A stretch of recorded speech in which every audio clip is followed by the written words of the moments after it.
Retrouvez le journal écho de Lyon Décideur avec Axelio, spécialisé dans l'executive search et le recrutement pour les fonctions de dirigeants, cadres et experts à Lyon, Paris et à l'international.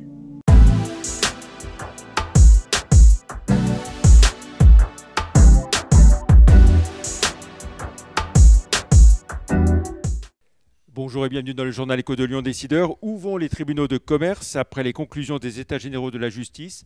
Se dirige-t-on vers une justice avec des magistrats professionnels? Une idée qui fait bondir Thierry Gardon, le président du tribunal de commerce de Lyon. Il est notre invité dans un instant.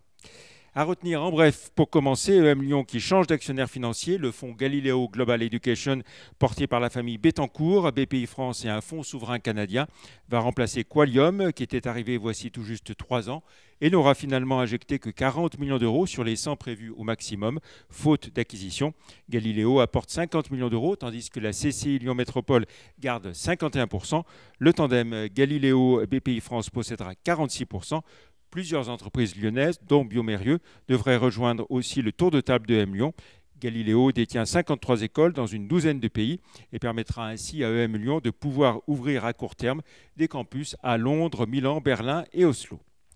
La Vie Claire a inauguré son 400e magasin dans le 8e arrondissement, avenue des Frères Lumière. Détenu par la famille Pelan, à la chaîne de magasins bio, La Vie Claire se répartit entre un tiers de magasins en propre et 2 tiers en franchise pour un total de 355 millions d'euros de chiffre d'affaires au global. Le groupe investit par ailleurs 60 millions d'euros dans un nouveau siège social et une plateforme logistique de 20 000 m² à Grigny.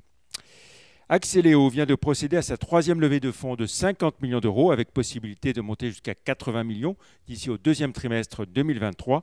Axelio investit dans des startups technologiques et B2B dans les secteurs de la cybersécurité, les fintech et le SaaS. Les tickets d'Axelio vont de 200 000 à 1,5 million d'euros. Carbone signe quant à lui un accord stratégique avec le grenoblois ECM, accord à la fois technologique et industriel, qui s'inscrit dans son méga projet de gigafactory de fabrication de panneaux solaires. La localisation de l'usine sera connue d'ici à la fin de l'année. À la clé, un investissement de 5 milliards d'euros et 10 000 emplois d'ici à 2030. Enfin, le chiffre du jour est 10 400 000 euros, comme la condamnation définitive de la région Rhône-Alpes dans l'affaire Erail, entreprise Rhône-Alpes International, une somme qu'elle va devoir verser après le rejet pour vice de forme de son appel. Le jugement de première instance est donc confirmé et définitif, ce qui n'empêche pas un éventuel pourvoi en cassation.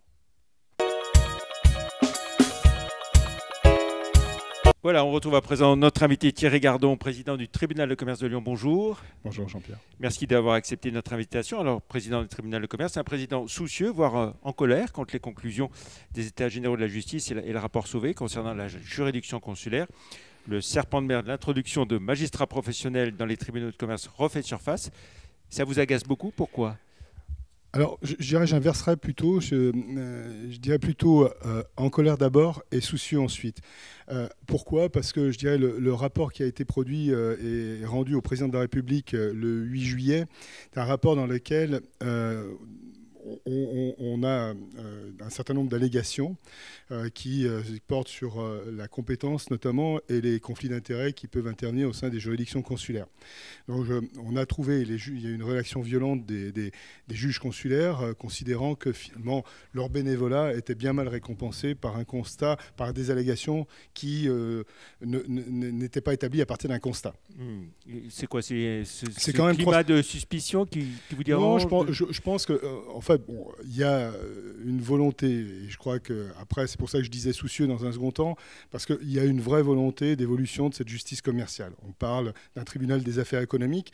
C'est aussi c'était une volonté de la conférence générale et de l'ensemble des juges consulaires d'aller vers ce tribunal des affaires économiques. Pour autant, il semblerait dans ce rapport qu'on voit que le législateur, enfin que le rapport Sauvé, pardon, le groupe de travail, laissait apparaître l'intention d'introduire des magistrats de carrière dans les juridictions consulaires. Et ça, on sait que c'est un peu le chiffon rouge qui ne convient de justement, la question, est-ce qu'ajouter des magistrats professionnels, ça ne serait pas une façon de renforcer vos moyens, finalement, d'être plus nombreux? Alors, il y a plusieurs questions qui se posent. C'est d'ailleurs, vous savez que les magistrats des juridictions consulaires sont bénévoles. Donc, ce sont pour la plupart des gens qui ont été aussi formés par l'École nationale de magistrature, ils suivent une formation. Ils ont une compétence en matière économique qu'il n'aurait pas critiqué, qu'il n'aurait pas réfuté. Et d'ailleurs, dans le rapport Sauvé, on évoque la possibilité que pour les magistrats de carrière d'être formés par des magistrats consulaires, c'est-à-dire par les juges des tribunaux de commerce. Donc c'est bien reconnaître encore leurs compétences en matière économique. On n'a pas aujourd'hui de besoin particulier dans nos juridictions de renfort, surtout pour venir présider nos audiences, dont on pense les conduire tout à fait correctement. Et il faut savoir, et c'est très important, que ce qui est proposé, c'est un magistrat de carrière uniquement en chambre des sanctions. Alors bien évidemment, là aussi, c'est un peu approximatif, puisque l'ensemble des juridictions consulaires n'ont pas des chambres de sanctions. À Lyon, on n'a pas de chambre de sanctions, on a des chambres de procédure collective qui siègent en audience de sanctions une fois par mois. Donc c'est bien différent. Et là, pour quelle raison? Simplement parce que le rapport dit vraisemblablement que le chef d'entreprise aurait moins d'inquiétude ou aurait moins de réticence ou aurait moins peur, puisque c'est les termes qui sont employés, d'être jugé par un magistrat de carrière. Bon, pour ma part, je ne vois pas vraiment la différence. Et d'autre part, si effectivement tel est le souhait du législateur, rien ne s'oppose à ce que cette chambre siège au sein du tribunal judiciaire. On n'était pas opposé au sein de la conférence générale. Alors, ce n'est pas la première fois que cette idée d'échevinage revient. D'autres pays dans le monde l'ont retenu. Pour vous, c'est forcément une mauvaise idée? Alors, à l'expérience et en fonction des informations qu'on peut avoir aussi de nos collègues qui siègent en chambre échevinée en Alsace-Moselle, effectivement, ce n'est pas forcément quelque chose de positif. Nous, notre objectif aujourd'hui, c'est effectivement de renforcer nos compétences en matière au sein des juridictions. On constate effectivement, et on n'est pas opposé à toute forme de réforme. J'étais encore... oui, j'ai envie de dire, quelles sont vos demandes, vos requêtes finalement, pour conforter les tribunaux de commerce? Aujourd'hui, si vous voulez, on reconnaît aux tribunaux de commerce une compétence en matière économique. Elle n'est pas contestée. Aujourd'hui, sur le rapport tel qu'il est présenté, on parle d'élargir la compétence. Alors quand on dit la compétence, c'est effectivement que les tribunaux de commerce puissent avoir à connaître des litiges qui opposent d'autres structures que des structures, des personnalités morales ou physiques exerçant une activité commerciale. Donc en l'occurrence, les agriculteurs. Donc on veut donner compétence aux tribunaux de commerce pour les agriculteurs. Encore faudra-t-il, je dirais, qu'il y ait une concertation, et je ne suis pas convaincu personnellement, j'ai des activités dans l'agriculture, que les agriculteurs y soient aussi favorables. Comme on parle dans ce rapport Sauvé de donner compétence aux tribunaux en matière de profession libérale. Quand on voit la position du Conseil national du barreau, ce n'est pas encore acquis. Donc ça veut dire qu'on se retrouve finalement avec un tribunal des affaires économiques où on aurait rajouté aux tribunaux de commerce, qui pourraient devenir tribunaux des affaires économiques, les associations, quelques sociétés civiles, mais en sachant qu'aujourd'hui, grâce au regroupement procédural, on peut avoir à connaître aussi des sociétés civiles. Donc, si vous voulez, je trouve que c'est faire beaucoup de bruit pour pas grand-chose, et surtout rien qui est encore abouti. Alors qu'effectivement, il y a un besoin de travailler sur cette justice commerciale, de la faire évoluer de façon à ce qu'elle rende aujourd'hui une justice de qualité pour les chefs d'entreprise et d'augmenter cette qualité. On sait aussi que la réforme de la carte judiciaire n'a pas été conduite jusqu'à son terme. Est-ce que c'est pas là aussi que certainement. Alors ça, c'est un sujet qui est extrêmement polémique, y compris même au sein de la conférence générale des juges consulaires. Pourquoi? Parce que dans le rapport, vous l'avez vu, le rapport lui-même qualifie 3 types de juridictions: les petits tribunaux, les grands tribunaux et les moyens tribunaux. Donc ça aussi, c'est quelque chose qui demande à être un peu précisé. Personnellement, je pense qu'effectivement, on peut aller vers une évolution, ou tout au moins travailler sur une évolution de cette carte judiciaire. Alors peut-être tout en maintenant une proximité, puisque c'est aussi ça dont il est question. Il ne faut pas oublier que 94% des défaillances d'entreprises, c'est des entreprises de moins de 10 salariés. Donc, et que le législateur avait aussi consacré en 2015 et 2016 les tribunaux de commerce spécialisés pour avoir à connaître des litiges, des difficultés d'entreprise au-dessus de 250 salariés, de 20 millions d'euros de chiffre d'affaires. Donc, il y a certainement des évolutions envisagées. Ça ne fait pas plaisir à tout le monde. Il y aura aussi, je dirais, des aspects politiques, parce que tout le monde veut garder sa juridiction de proximité, etc. Mais on peut peut-être mutualiser aussi des moyens, faire en sorte que ce qui permettrait de donner aussi d'autres perspectives d'évolution à certains juges dans des juridictions à plus faible effectif. Alors, on en vient à la conjoncture en cette rentrée. On dit que les défaillances d'entreprise repartent à la hausse, mais il faut rappeler quand même qu'on était à moins 45% sur les 2 années précédentes. Oui, c'est exact. Alors aujourd'hui, sur une juridiction comme Lyon, ce qui reflète à peu près les statistiques nationales, on est à environ 35% de plus de procédures judiciaires par rapport à 2021, donc qui était une année extrêmement basse pour les raisons qu'on connaît.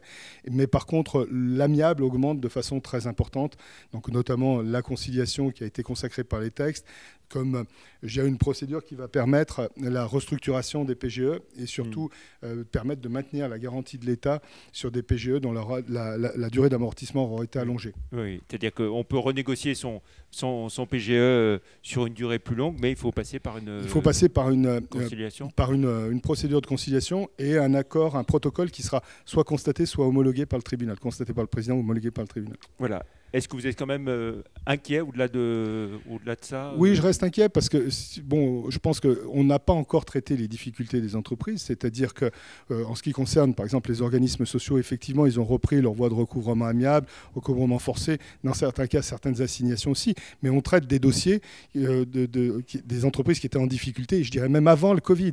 Donc, on n'est pas encore rentré dans le traitement des conséquences Covid. Et en plus, on a l'impact, si vous voulez, des remboursements de PGE qui démarrent juste. Les premières échéances interviennent depuis le mois d'avril. On en vient à un événement important pour le tribunal de commerce avec le barreau, une journée le 21 octobre. Alors c'est une journée, moi j'y suis très attaché à cette démarche qui a été initiée par le barreau et le tribunal de commerce avec bien sûr l'Université de Lyon 3, l'IFPPC, l'Institut français des praticiens de procédure collective. Je l'appelais de mes voeux quand j'ai pris la présidence du tribunal de commerce, c'est d'arriver à créer un grand événement à Lyon sur le droit commercial, le droit des entreprises. Et on a, avec Madame la bâtonnière, Marie-Joseph Laurent, eu cette volonté d'initier, je dirais, un petit groupe qui s'appelle Réflexe, et qui se réunit tous les trimestres et qui organise une grande plénière au mois d'octobre, le 21 octobre, avec un thème qui est le contrat piège ou opportunité, avec la participation en associant des chefs d'entreprise, des universitaires, des avocats et des magistrats. Alors, le 21 octobre, toute la journée. Et animé par Jean-Pierre Vacher. Merci. Et toute la journée, donc, qui seront les grands intervenants Alors, les grands intervenants, on aura le plaisir d'avoir Olivier de la Clergerie, donc LDLC, tout le monde le connaît. Il a été aussi juge au tribunal de commerce et président de chambre au tribunal de commerce de Lyon. On aura Pierre Martinet qui interviendra. On aura Monsieur Bayet, donc la société Agicap, donc un certain nombre de personnalités dirigeantes du groupe AOST.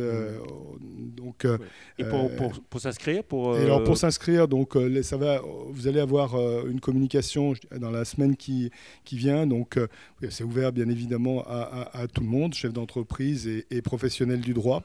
Et donc dans la semaine, je dirais, ça se passera ici, à l'UCLI, pardon. À l'UCLI, l'Université catholique de Lyon, le campus Saint-Paul. C'est ça. Très bien. Merci beaucoup, Thierry Gardon, d'avoir été notre invité dans le Journal Écho. Très bon week-end. À la semaine prochaine. Merci, au revoir.